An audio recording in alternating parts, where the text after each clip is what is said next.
Paz, Senhor, amém? Amém. Quero agradecer por essa oportunidade e dizer que Deus é fiel. Aleluia. E dizer que todas as coisas cooperam para o bem daqueles que amam o Senhor, amém? O tema de hoje é o decreto do rei. Nós vamos agora abrir o livro de Esther, amém? E agora? Ficou pra mim aqui que eu vou abrir. Interessante hoje é como se fosse a primeira vez que eu estou pregando. Meu Pai. Livro de Esther, capítulo 3. Vamos ler os versículos 8, 9 e depois o versículo 15. Amém? Louvado seja o nome do Senhor de eternidade a eternidade.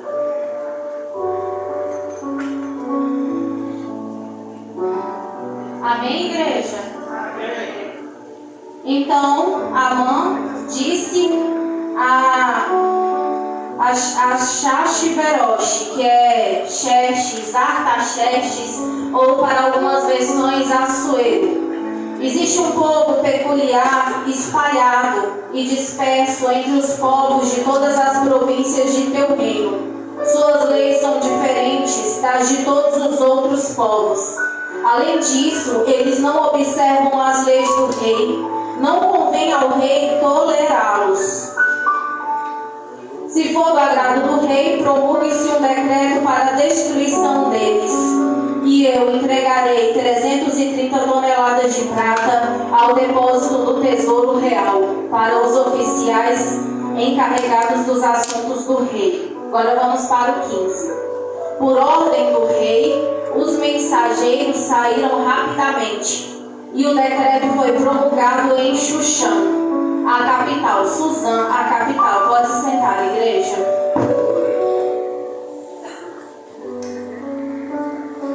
Coloque a mão no seu coração, amém? Vou fazer uma oração. Meu Deus, meu Pai de misericórdia, nesta noite, Pai, eu quero apresentar cada vida que está aqui. Pai, querido, todo o mal. Pai, que o inimigo não tenha mais força, Senhor, para atuar na vida de cada um que está aqui. E que a Tua palavra, Pai, ela seja entesourada no coração de cada um deles. Em nome de Yeshua. Amém. Então aqui, o que eu vou pregar? Eu vou pregar a vida de cada um dos personagens do livro de Esther. Por que eu vou pregar a vida? Porque a história, muitos vão chegar aqui e vão pregar a história, mas eu, nesta noite, guiada pelo Espírito Santo de Deus, vou trazer um foco na vida desses personagens. E o que isso pode estar relacionado com a minha e a sua vida nesta noite, amém? Então aqui nós temos uma história que ela vai acontecer em Suzã, na capital da Pérsia. E aqui nós temos um rei chamado de Assuero, em algumas versões. Esse rei, nós podemos comparar ele com o rei Xerxes. Alguns aqui já assistiram aquele filme Os 300? Então, na verdade, olha só como a Bíblia, como nós devemos acreditar no nosso Deus. Aquele rei que é aquela figura, aquele personagem que foi criado para poder atuar no filme Os 300 é uma figura similar. É um personagem que vai trazer para a gente a ideia do rei Assuero. Ele é o rei Assuero, que também é o rei Xerxes. E aqui vai dizer que, para mostrar o tamanho, o poder, as suas riquezas, esse rei, ele vai dar uma festa por 180 dias. Mas essa festa que ele vai fazer não é só para mostrar a sua glória, não é só para mostrar o esplendor, mas também é para tratar de assuntos políticos. Então o rei, quando ele reúne as suas províncias, muitas vezes não é só para simplesmente dar um banquete, mas ali ele vai discutir diversos assuntos, inclusive tirar ou colocar alguma pessoa que ele queira. E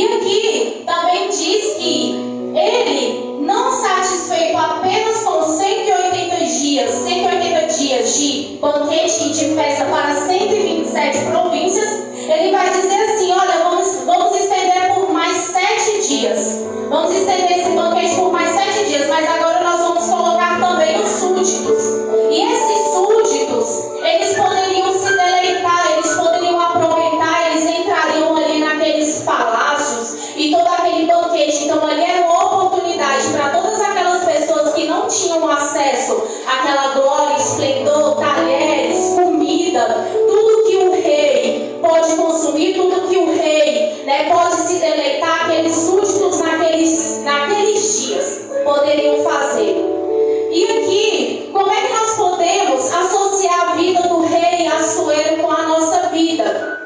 Que o homem, ele está muito preocupado com o status, ele está muito preocupado com banquetes, com glória e com tudo aquilo que envolve a vida dele. O rei Assuero, naquele momento, ele não estava preocupado com vida espiritual, mas ele estava preocupado com o que ele tinha, com o que ele poderia conquistar. Então era um período de conquista de territórios, e quanto mais riqueza ele tivesse, mais aquilo cresceria o ego dele. E aqui nós podemos entender que o povo de Deus não deve estar preocupado com a aparência. O povo de Deus não deve estar preocupado com as coisas do mundo. Essas coisas não serão acrescentadas, mas o povo de Deus é um povo que está preocupado em deixar um discipulado. O povo de Deus está preocupado em deixar um discipulado. Mas o que é deixar um discipulado? O povo de Deus está preocupado com a vida espiritual. O povo de Deus, assim como Yeshua foi na beira daquele rio e disse: agora vocês serão pescadores de almas, de vidas. O povo de Deus está preocupado com a sua imagem interior e em deixar um legado. Que legado é esse? Através da minha e da sua vida, fazer com que outras vidas prossigam esse ministério, fazer com que outras vidas sigam aquilo que nós deixamos, que é fazer o quê? Fazer a vontade do Pai.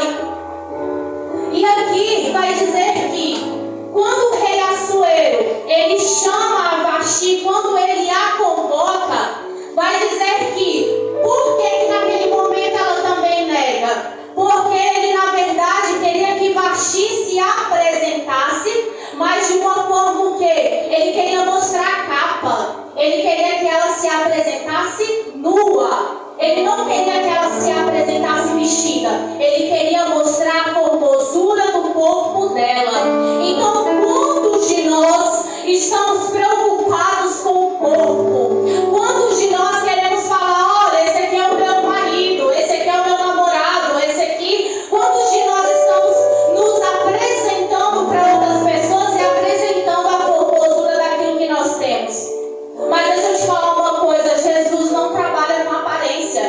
Yeshua não trabalha com aparência, mas ele trabalha com espiritualidade. Ele trabalha com aquilo que nós buscamos para nos santificar. E é ele que faz esse processo de santificação. Então o rei Assuero, ele vai ser uma característica, ele tem a característica de muitas pessoas, ele tem uma característica de muitas atitudes. E aqui vai dizer que ele queria mostrar a nudez da sua esposa como um troféu. Deixa eu te falar: o seu marido, ou a sua esposa, ou quem quer que seja, não é para ser tratado como um troféu, mas é para ser tratado como alguém que caminha contigo em propósito para Deus. E agora, quem era Vasti? Quem é essa mulher que a Bíblia cita? Ela também vai trazer uma reflexão para mim e para a sua vida. E é uma reflexão espiritual. Vasti, na verdade, por que o rei Assuero, ele se preocupou tanto em mostrar? Por que ela também era um troféu? Porque ela era neta de um território que foi uma grande potência, mas que depois perdeu tudo por causa do rei, por causa de Deus. E aqui vai dizer que Vasti, ela é uma neta do rei Nabucodonosor. Então essa mulher, por ser neta do rei, que era de um grande império babilônico, era um troféu na mão daquele homem. E aqui vai dizer que naquele momento Vasti, ela vai negar aquela convocação. Naquele momento Vasti vai dizer: olha, não dá para mim ir, o rei está me convocando, mas nesse momento eu não vou. E por que ela não vai? Porque ela estava preocupada com o próprio banquete que ela estava preparando. Ela estava preocupada com o banquete pessoal dela e de outras mulheres. Mas pessoal. Como é que ela realizou isso? Quando o rei levanta ela, nomeia ela como rainha, ela estava fazendo um banquete com aquilo que tinha sido dado a ela. Aquele banquete que era para ser com o rei e para ser para o rei, ela fez para uso próprio, ela fez para a sua própria necessidade. E aqui vai dizer que naquele momento, Vasti, ela não ouve o chamado do rei, mas ela está preocupada com as coisas pessoais. Ela está preocupada com a própria vida dela e com os seus próprios prazeres. E aqui vai dizer que Vasti, naquele momento que ela nega a convocação, naquele momento que ela nega a convocação do rei, ela vai receber uma sentença. E que sentença é essa? Alguns estudos dizem que ela foi enforcada. Ela vai ser enforcada e vai ser banida do reino. Por quê? Porque o rei, ele fez um decreto irrevogável. E naquele momento, quando eles faziam um decreto irrevogável, não tinha mais como voltar atrás. Então ele até sentiu falta dela depois, mas ele não podia mais voltar. E quando ele sente a falta, os sábios vão lá e dizem para ele que ele poderia sim se procurar moças para poder se casar, escolher uma entre elas para se casar. E como é que a gente pode associar a história de Vasti com a nossa vida? O que esse trecho da palavra traz de ensinamento para mim e para a sua vida? Primeiro que no livro de Esther, nós temos alguns segredos. O livro de Esther, ele não vai aparecer, se você fizer a leitura dele, não aparece o nome de Deus evidente. Se você ler ele, você vai notar, uai, mas cadê o nome de Deus? Aí você procura, não vai aparecer. Mas o nome de Deus, assim como a pastora disse, ele vai aparecer em oculto. Ele vai aparecer no secreto. Por que ele vai aparecer no secreto? Porque quando a gente vê o livro de Esther no sentido original e a gente olha as palavras em hebraico, nós vamos ver cada letra que forma o nome de Deus. Cada letra que forma o nome de Adonai. E o nome de Adonai está sim no livro de Esther, só que em acrósticos. Aparece em acrósticos.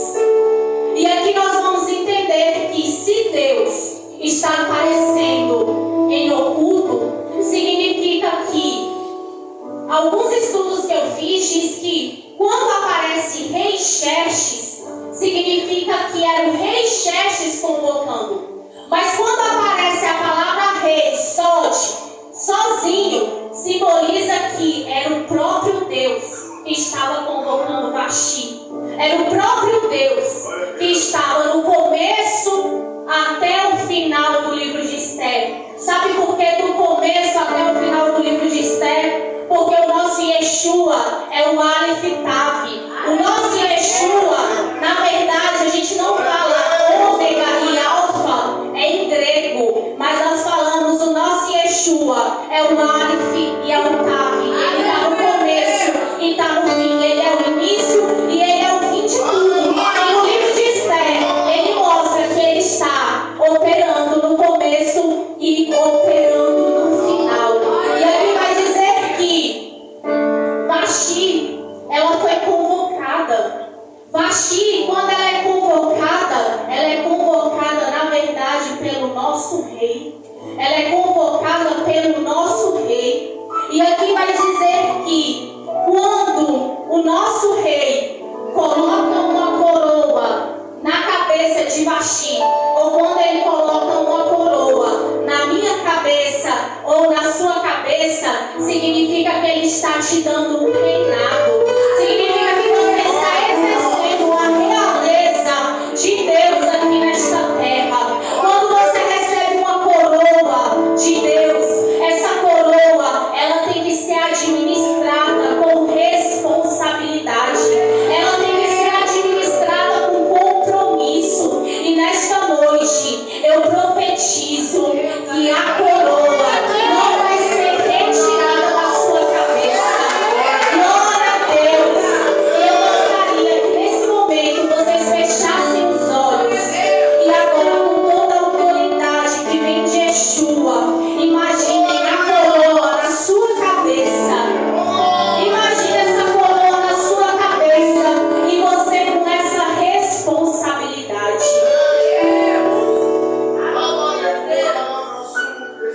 Sabe por que Vasti perde a coroa? Porque ela não se atentou ao chamado do rei.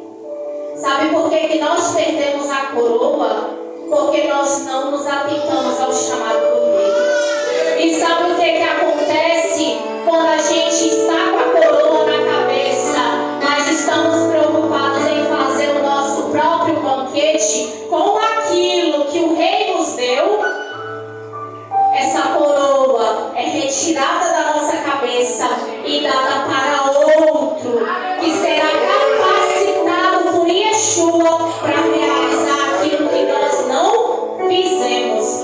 Então, aquilo que nós deixamos de fazer, quando deixamos de fazer aquilo que Deus nos delegou, quando deixamos de agir com compromisso perante a casa de Deus, perante os nossos atos e ações que deveriam ser para Deus, diz que Deus pega essa coroa e coloca na cabeça de outra pessoa. E ainda mais, ai meu Deus, porque eu canto muito bem. Ai, Deus não vai me substituir porque eu prego muito bem. Ah, porque Deus não vai me substituir porque todos os dias eu sou assim, eu sou assado, eu sou bom e sou maravilhoso. Mas se você deixa de realizar tudo isso com responsabilidade, sabe o que acontece? O que você cantava, o outro vai receber unção dobrada, triplicada. O que você pregava, o outro vai pregar com muito mais poder e autoridade. Porque nós não somos insubstituíveis. Eu não sou insubstituível. A obra, ela precisa permanecer. Nem que seja para tirar da tua cabeça e colocar na cabeça de outro, que vai fazer tudo aquilo que você não fez e não faz.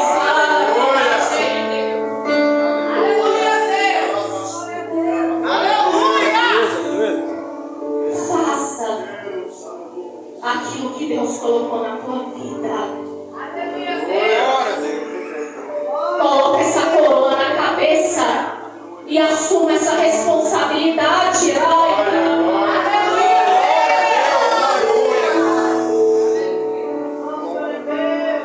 Deus está dizendo na voz livre nesta noite: eu preciso de um povo,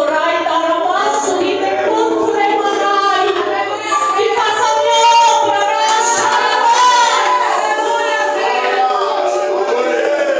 um compromisso com responsabilidade. Pai, sou levita, então vou fazer o meu melhor. Sou evangelista, vou fazer o meu melhor. Sou pregador, vou fazer o meu melhor. Dê o seu melhor.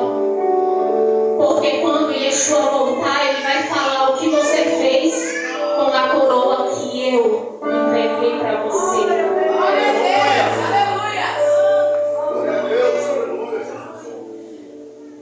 E também a palavra vai dizer que Deus está convocando um povo que esteja disposto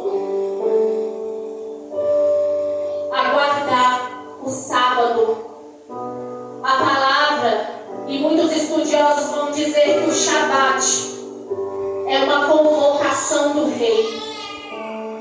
O sábado não é para a gente tirar ele e fazer coisas que somente nos agrade. Mas se você trabalha a semana inteira, tire o dia que Deus está convocando para ler a palavra, para adorá-lo, para fazer algo que seja para Ele.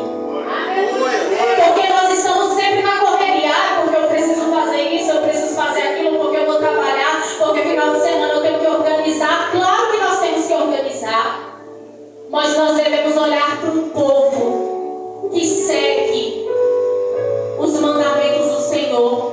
Diz que todo mundo e todas as nações têm que pegar os seus olhos e inclinar para a nação de Israel e para tudo aquilo que eles fazem. É claro que com sabedoria e conhecimento.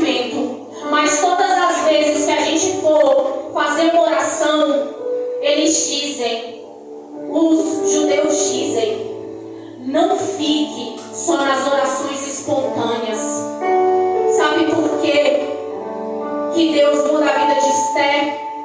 Porque a oração dela não era só uma oração espontânea. Sabe o que é uma oração espontânea? É quando nós estamos lavando a louça, falando com Deus.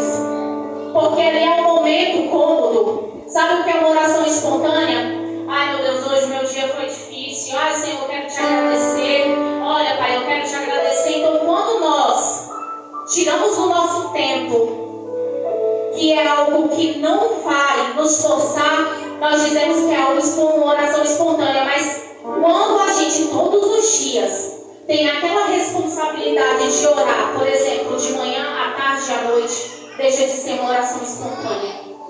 Quando nós nos colocamos para orar, igual a nação de Israel, todos os dias, com afinco, com responsabilidade, com compromisso, deixa de ser uma oração espontânea e vai dizer que nós, como povo de Deus, devemos separar o dia, o Shabat, para a gente orar, para ler a palavra, para estudar, para adorar, para fazer algo para agradar ao Senhor. E aqui nós entendemos que Vasti, ela perde a sua coroa porque ela não teve compromisso e porque ela não atendeu ao chamado de Deus. Agora, vamos entender um pouquinho a vida de Esther. A pastora estava pregando, eu falei, meu Deus, agora ela vai falar tudo que eu vou pregar, meu pai. Deixa eu não, Senhor. Ela parou. Esther vem da palavra Machi. Só que essa palavra é persa. Esther é persa. E quando a gente diz, igual ela falou, o nome Esther significa escondida. Nós temos também o sentido hebraico, que é Hadassah. Esther também vai simbolizar a estrela da manhã. E diz que ela, quando Mardoqueu, teve a ideia de fazer com que ela entrasse naquele palácio, quando ele sentiu, porque eu creio que todas as nossas atitudes e todas as nossas ações são guiadas pelo Espírito Santo. E quando Mardoqueu estava tomando essa atitude, é porque o próprio Deus já estava levantando, já estava naquela história, já estava ali, operando para que todo o povo pudesse ser salvo. E vai dizer que ela estava, imagina, você na sua fase da adolescência, passando um ano em um palácio se embelezando. Ali ela estava entre sua pré-adolescência, adolescência, alguns dizem que no final da sua adolescência. E aqui nós entendemos que verdadeiramente Deus está agindo no secreto. Deus estava agindo muitas vezes na minha e sua vida. Nós podemos pensar, Deus não está nessa causa, Deus não está agindo na minha família, Deus não está agindo no meu trabalho, Deus não está operando, eu não estou vendo o nome, eu não estou vendo o agir dele. Mas quando nós paramos para pensar, Deus está agindo sim no mundo espiritual, em secreto. Deus está agindo na minha e na sua vida em secreto. Deus me mostra que tem vidas aqui que Ele está agindo no secreto. E diz, para a igreja não se preocupar, porque Ele está no controle de todas as coisas. E nós entendemos que ninguém aqui, muitos de nós não éramos capacitados, muitos de nós éramos julgados. A Esther era de uma vida onde as pessoas diziam, até chamavam eles de sub-raça. Sabe o que é uma sub-raça? Sub-raça é nem considerar você como um ser humano, você ser visto apenas como um escravo, como alguém onde todas as pessoas podem tirar proveito. Era uma menina que veio de um cativeiro, porque eles foram tirados da sua terra. A terra deles foi conquistada por falta de obediência a Deus. Uma moça muito pobre. Então aqui a história de ninguém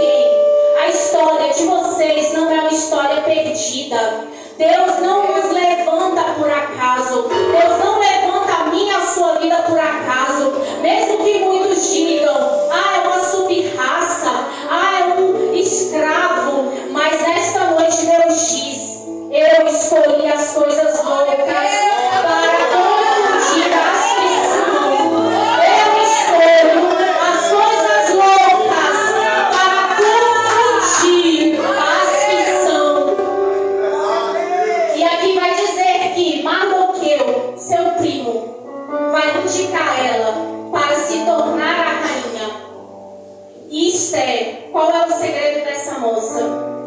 Qual é o segredo de Esther para ter tirado o povo de uma chacina, para ter tirado o povo de um genocídio, de uma exterminação total? Imagina alguém falar: olha, eu não fui com a cara do pastor Mirinaldo porque ele não se curva perante mim. Agora, rei, vamos supor, agora presidente, né, que o presidente está no lugar do rei, eu quero que por causa dele, não, ele não, extermina logo todo o Brasil, extermina logo toda a nação brasileira, porque nenhum deles segue os nossos decretos, porque nenhum deles segue aquilo que a gente quer que eles façam. Então imagina chegar e falar: mata todo mundo que está no Brasil. Então Esther, como é que ela vai gerar? Como é que ela vai mudar esse decreto? Um decreto do rei que era para exterminar, vai gerar vida. Um decreto que era para exterminar, vai gerar vida. Profetizo aqui nesta noite que o decreto do maligno, tanto que era para exterminar, vai gerar vida. Vai gerar vida na sua família, vai gerar vida na sua história, vai gerar vida no seu trabalho. Um decreto que era para exterminar gerou vida. Por quê? Primeiro porque Esther foi obediente. Primeiro porque Esther ouviu todos os conselhos de Mordecai. Ela era obediente. A obediência gera vida. A obediência salva um povo. A obediência salva uma nação. A obediência gera cura. A obediência gera renovo. A obediência ativa no Espírito Santo. A obediência abre mente. E a obediência joga todo o decreto do mal por terra. A obediência gera todas essas coisas. E ela juntou a obediência, juntou o jejum, juntou a oração, juntou obras de justiça, e tudo isso salvou o povo daquele massacre. Esther foi uma menina que obedeceu e que não deixou as coisas do mundo a levar. Sabe por que eu digo que ela não deixou?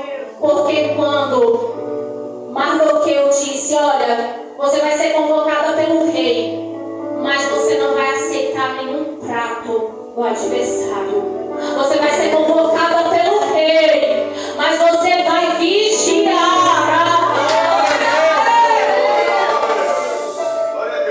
Mais uma vez, você vai ser obediente, vai chegar naquele palácio, vão te oferecer ouro, vão te oferecer riquezas, mas você não vai pegar nada, porque aquilo que Deus tem para a sua vida é muito maior.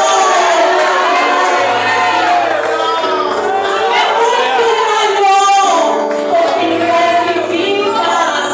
Não troque riquezas, não troque riquezas de agora por aquilo que Deus vai fazer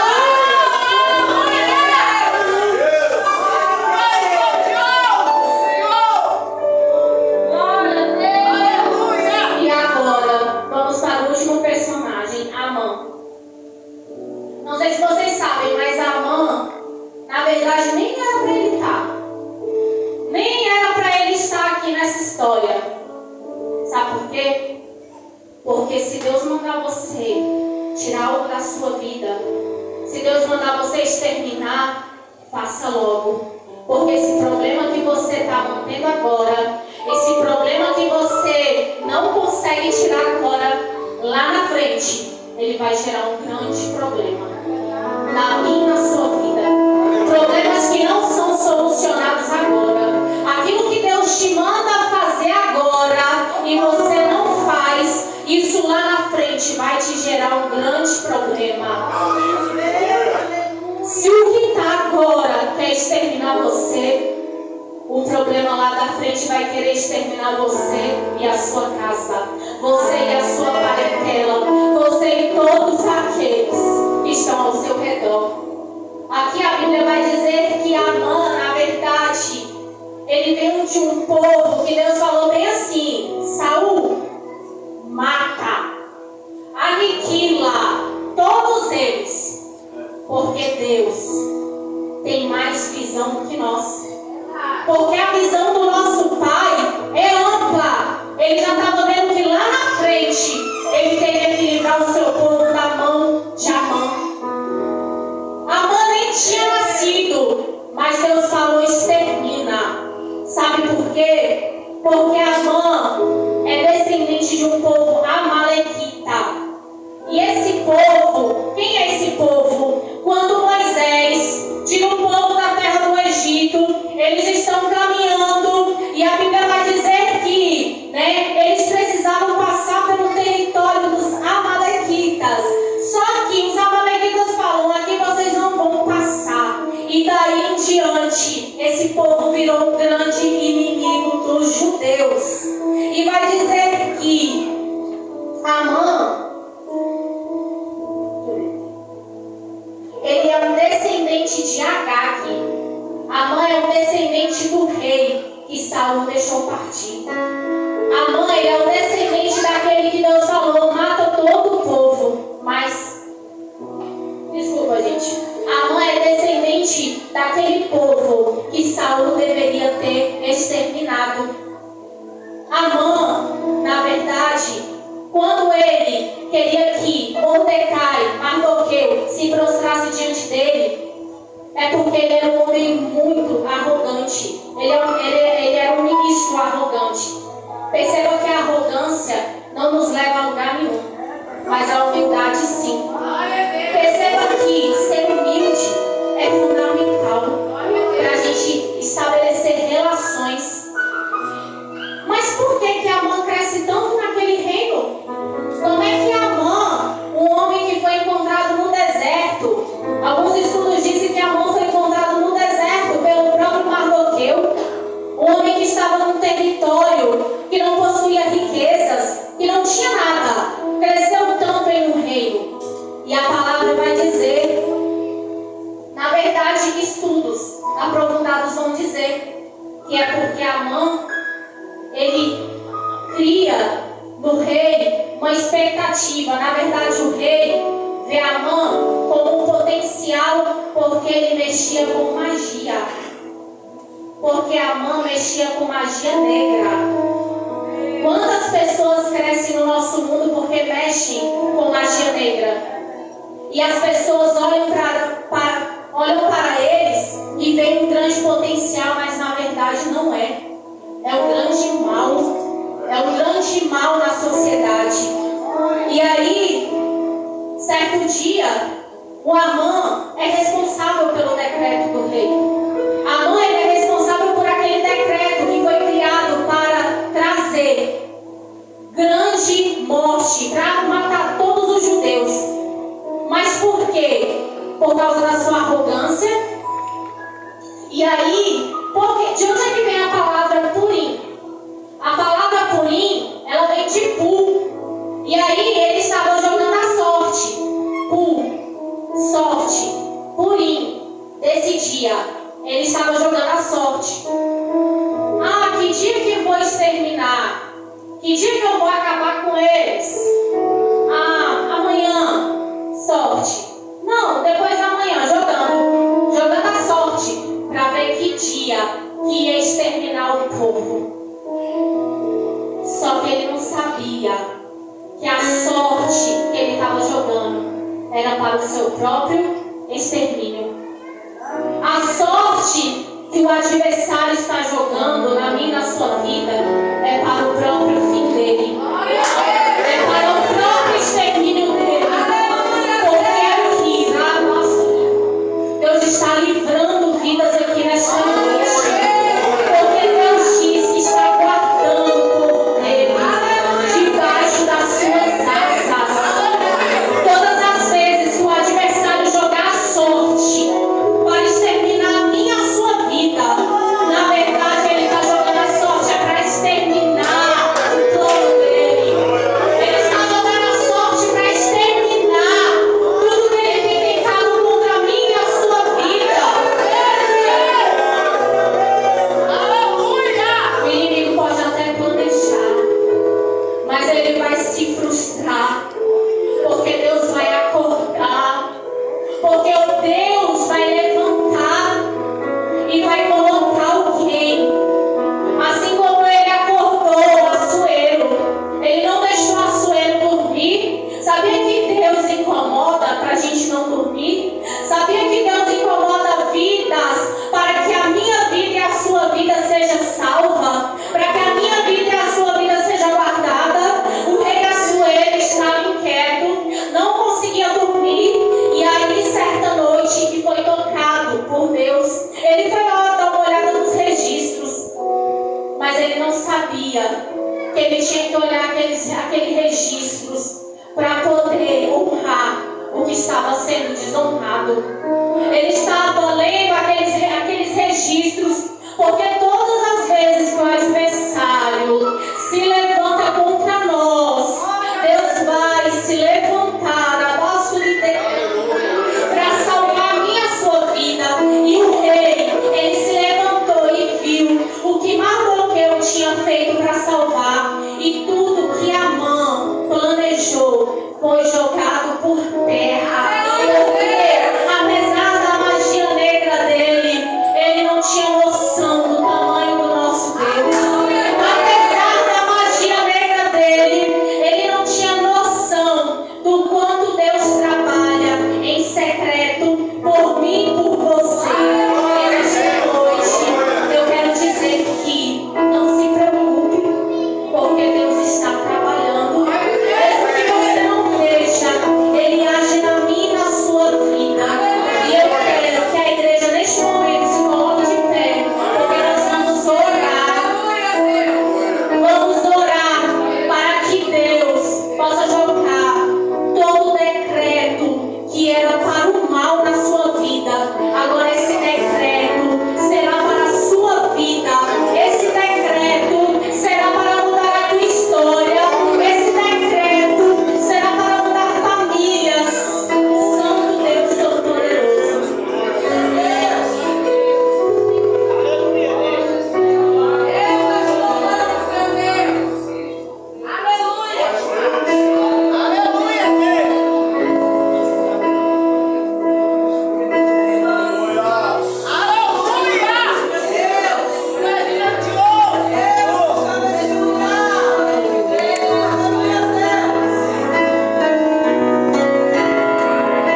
essa manhã.